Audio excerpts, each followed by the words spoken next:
Hello and welcome to Nottingham and District Gun Club's mini-series. Today I just wanted to try and address a little bit of confusion there's been on social media about purchasing your first shotgun. There are lots of advocates for every different brand you can imagine.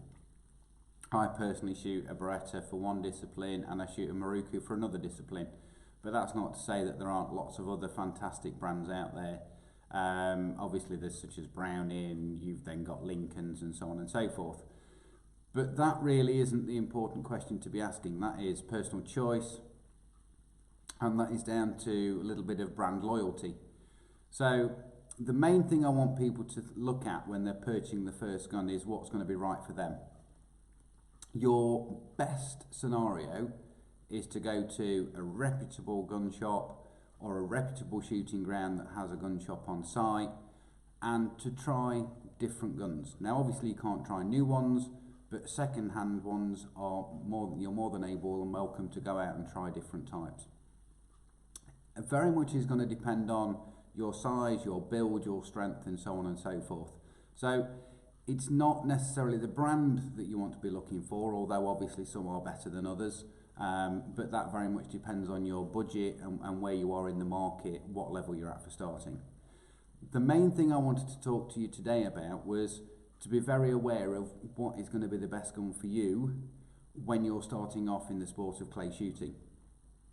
So length of gun, weight of gun, type of gun is very much going to depend on you as an individual. But what I wanted you to be aware of to start out on your journey of clay target shooting is that there are many different disciplines for you to try. So you have your fixed target disciplines such as down the line and English Skeet and automatic ball trap. You then obviously you can go into your fit task and your sport trap and your sporting. All fantastic sports, all great to have a go at. But until you've been in the sport for a while and you've tried various disciplines, you're not really going to know what suits you, which you prefer, and which one you're going to want to major in. So when you first go out into the market and you're looking for a gun, what I would encourage you to do is to start with what we call a multi-choke sporter. So the end of the barrels, the dimensions of the end of the barrels can be changed to suit different disciplines. So you can actually make the gun, whether you're shooting targets that are close in or whether you're shooting targets at distance, you can have one gun that suits all. So I just wanted to do a brief talk, brief description of what you want to be looking for, but you really need to be looking for a multi-choke sporter. So it gives you a much broader range of targets you can try, gives you a much broader range of disciplines you can have a go at, until you find where you're happy and which discipline you want to try and major in.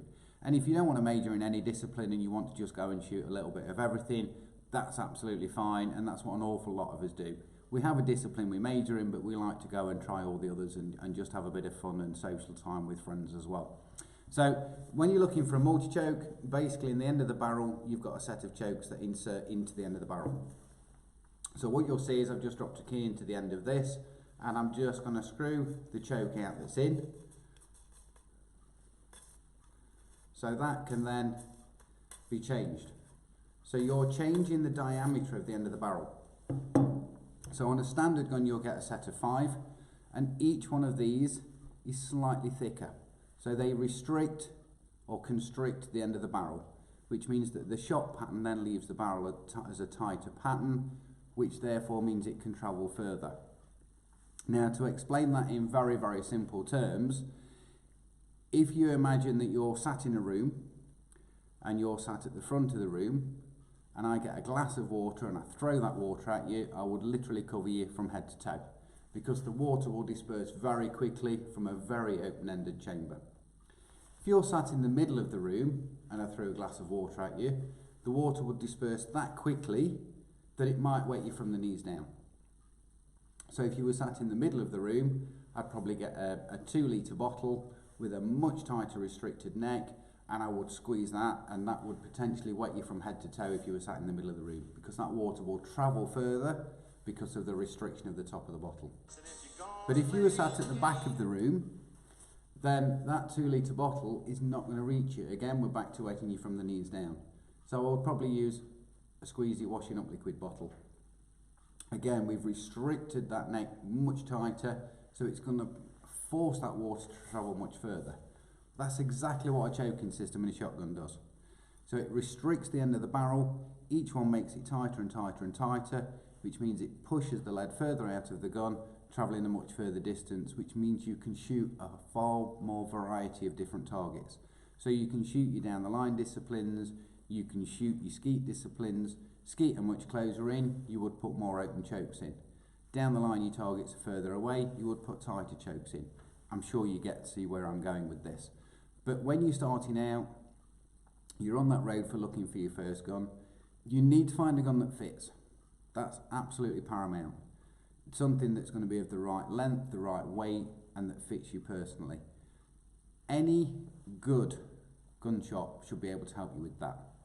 I personally wouldn't sell you a gun if it doesn't fit you, because I don't want to tarnish my reputation. It's as simple and straightforward as that. And most gun shops are the same. If you can, borrow them, try them on the range, see how you get on with them. But first and foremost, make sure you're looking for a multi-choke sporter. That is going to be the future to get you started. It will give you that adaptability to be able to try lots of different disciplines, have some fun, try them all out, and then you can look at what you want to major in. So, multi-choke all the way. Hope this has been helpful and you've enjoyed it. Stay safe, try and stay sane, and I'll speak to you all soon. Thank you.